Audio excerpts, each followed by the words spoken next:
Are you like this at all? Ever commit a crime? In the past, just getting started? You ever? Well, and this is where my assistant would jump in because she has a sordid criminal past. Oh. And has been very open about it, but she shoplifted like crazy. No, I wasn't into that because of the wrath of God and all that. Yeah, I was exactly. too scared of this wrath of God.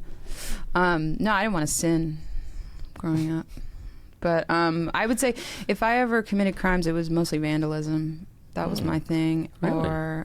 Yeah, but I did some identity theft, but that runs in my family. I learned that at a young age. I did, yeah. Going back to the 14th century. Yeah. I am Antonio. No, you're not. Okay, I try. Well, I'll just say, I learned a lot from my family. I'll just say that.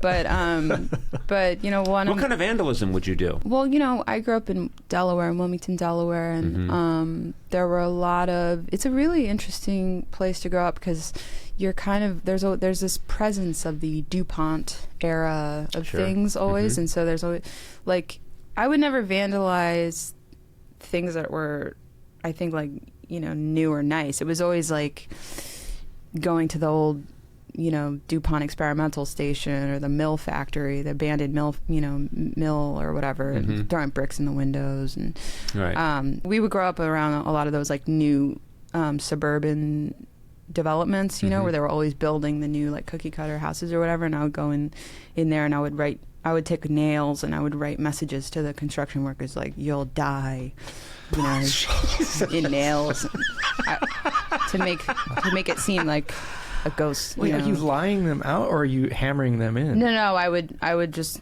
arrange them in letters, nails and letters. Wow, that's not vandalism per se. It's just threat. Okay. That's just threatening public safety. You get arrested for that?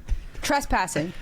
I think you get trespassing, but what about the guy who owes the mob money and then goes to work that day and says, well, it'll probably be okay and they'll never find me, and I'm hiding out as a construction worker in Delaware, and then gets to work and it says you'll die written out in nails. I really gave and then he just says, I'm just going to go into the woods and kill myself, and then later on you find the skull, and it all comes around. Yes, that's what I wanted. That is literally what I wanted. You're a criminal mastermind. Yeah. You're a genius. Yeah, but no, shoplifting is for little bitches. Thank you. Thank you very much. I wish Sona was here right now. We'll have to tell her. Yeah. She adores you, by the way. She loves you, and she will freak out that you pretty much called her whole life up until 31, the life of her 31. She was shoplifting late into her life. Ooh. Yeah, constantly. I don't know about that. But I support, stealing from the man. The man, yeah. Fuck that. Me too. Yeah. Although I think I am the man. Yeah. I just realized that. Yeah. Titley, that's my phone. Hey.